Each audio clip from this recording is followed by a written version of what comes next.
Bienvenidos. Hay historias que de verdad parecen contener muchas vidas en una sola. Y bueno, hoy vamos a explorar una de ellas.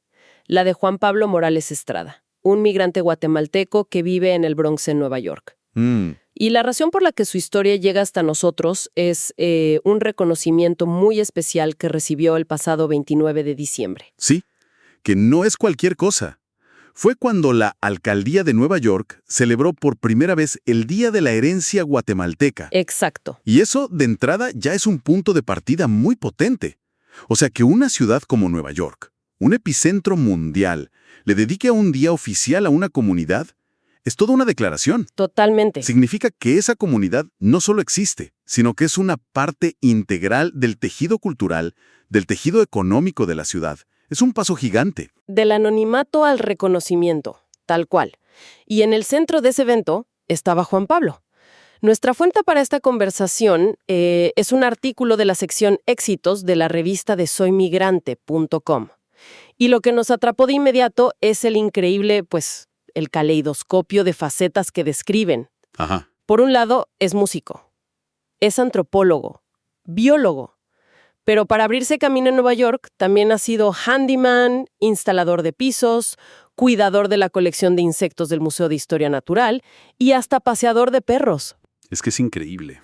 Así que la pregunta que queremos explorar es, ¿cómo una misma persona puede ser todas estas cosas?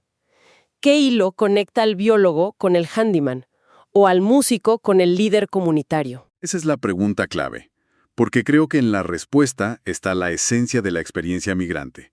Es una mezcla de resiliencia, de adaptabilidad y un compromiso profundo, tanto con la comunidad que lo acoge como con la que dejó allá, en Guatemala.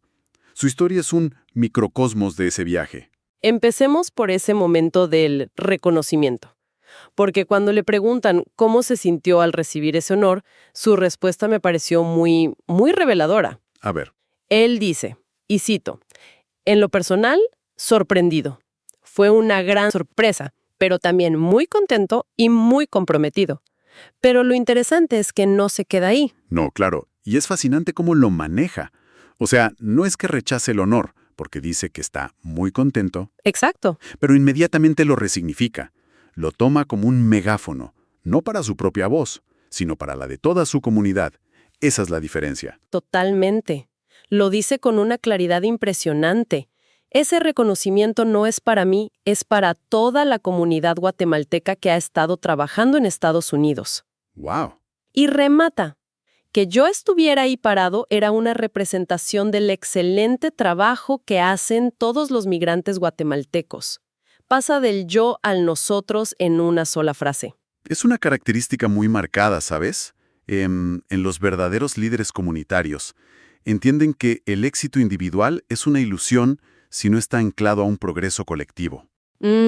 Su logro no es un trofeo personal que pone en una repisa. Es un estandarte que levanta para que todos se vean reflejados en él.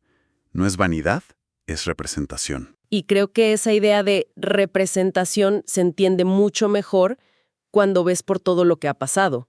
No es un líder que habla desde un pedestal. Para nada. Es alguien que ha estado literalmente en las mismas esquinas que la gente a la que ahora ayuda. Y para entender esa lucha solo hay que ver la lista de trabajos que tuvo. Es una locura la variedad, ¿eh? Desde lo más científico hasta lo más elemental. Esa dualidad es la experiencia migrante en una sola persona. Tienes la capacidad, la formación para un trabajo especializado, pero la realidad económica te obliga a ser, un todólogo por pura supervivencia. Tal cual. Por ejemplo, me llama mucho la atención su trabajo en el Museo de Historia Natural. Uno podría pensar que con su formación de biólogo ese era su sueño, ¿no? Claro. Pero la historia es más compleja. Él trabajaba en las colecciones de investigación, cuidando millones de insectos. Y aquí viene el detalle que te conecta con su nostalgia. A ver. Cuenta que a veces encontraba especímenes recolectados en Cobán, en Petén, en Quiché. No, qué increíble. Imagina esa escena.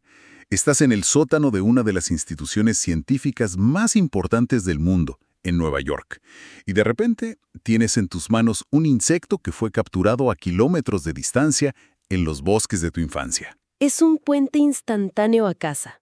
Totalmente. Él lo dice, que les tomaba fotos y las subía a sus redes sintiendo esa conexión con los bosques de Guatemala.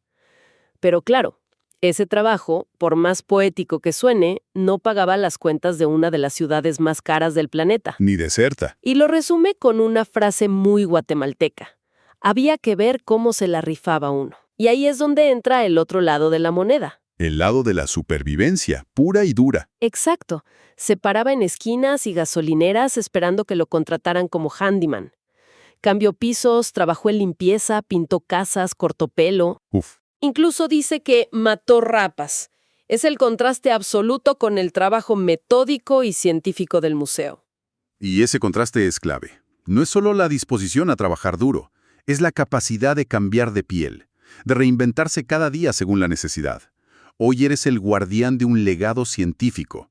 Mañana eres la persona que resuelve un problema práctico en una casa.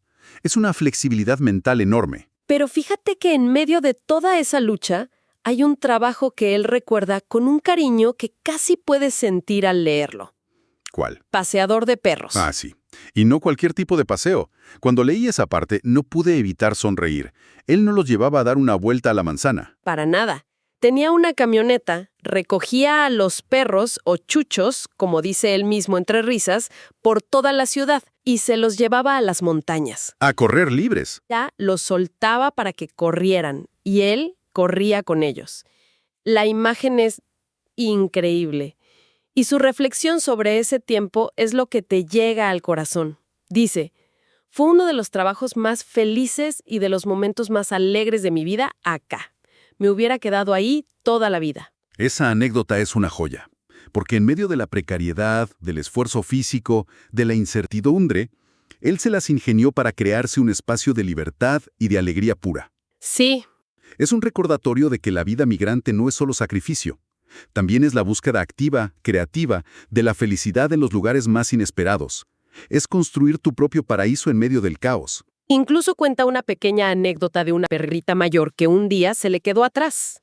El susto que se llevó al no encontrarla y el alivio de hallarla más tarde, tranquilita, descansando a la sombra. Son esos pequeños detalles humanos. Claro. Y su trayectoria no es estática. Empezó limpiando parqueos y garajes, pero con el tiempo llegó a ser coordinador de limpieza de un gran almacén en Brooklyn. Lo cual demuestra que no se trataba solo de sobrevivir día a día, sino de aplicar una ética de trabajo y una responsabilidad que, inevitablemente, lo hacía destacar. Es la clásica historia de empezar desde abajo y, a base de esfuerzo, ganarse un lugar de mayor confianza. Y es precisamente esa acumulación de peldaños, de haber estado en las esquinas esperando trabajo, de entender la incertidumbre y el trabajo duro, lo que hace que su labor actual sea tan potente. Ajá. Hoy, Juan Pablo es el coordinador del programa de jornaleros y jornaleras de Caridades Católicas en Nueva York. Y aquí es donde todas las piezas del rompecabezas encajan. Perfecto. La experiencia personal se transforma en una misión de servicio. Su pasado no es solo una colección de anécdotas, es su principal herramienta de trabajo. Él mismo lo describe así. Su labor consiste en acompañar a los jornaleros, defender su dignidad, ayudarlos a encontrar trabajo, a no ser explotados, a tener información, a organizarse. Y lo dice con una convicción que solo puede venir de la experiencia propia. Cito su frase más poderosa al respecto. Yo trabajo con personas como yo, que han pasado por lo mismo en busca de oportunidades y de sostener a la familia. Es que no está simplemente administrando un programa social desde un escritorio. Él está compartiendo su propio manual de supervivencia. La empatía que puede ofrecer no es teórica, es vivida. Claro. Él sabe lo que se siente tener frío en una esquina esperando un trabajo. Sabe lo que es la frustración del robo de salario. Conoce la dignidad que hay en cada uno de esos oficios. Eso genera confianza y construye comunidad. Y esta misión lo ha llevado a articular una filosofía de vida muy, muy profunda. Por ejemplo, cuando habla de qué es lo que realmente impulsa a la gente a migrar, usa una palabra: hambre. Sí, pero lo fascinante es que no se refería solo a la comida. ¡Exacto! Eso es lo que eleva su punto de vista.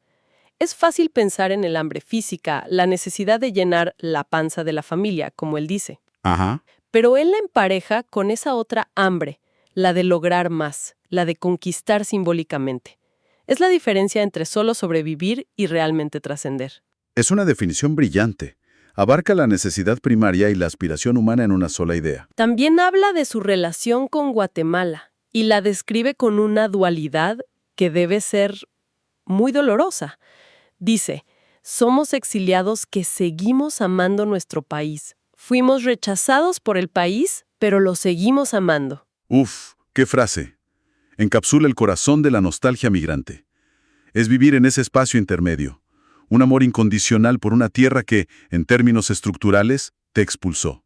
Se construye un nuevo hogar, pero una parte del corazón siempre queda allá.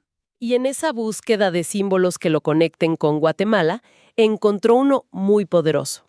Impulsó la creación del Día Internacional del Jaguar. Me encantó esa parte. Su explicación es increíble. Lo describe como un animal migrante por excelencia, que no conoce fronteras y recorre largos territorios para sobrevivir. Para él, el jaguar representa la fuerza, la gallardía, la elegancia, la belleza del pueblo guatemalteco. La metáfora es perfecta.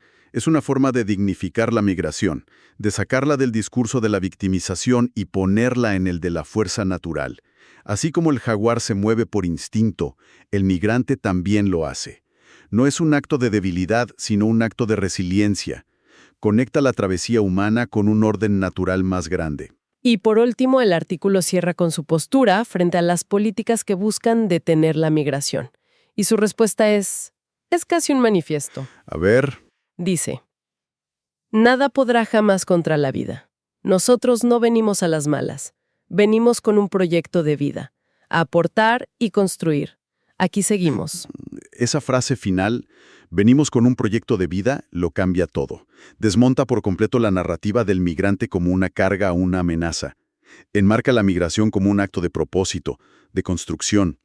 Es una afirmación de esperanza inquebrantable.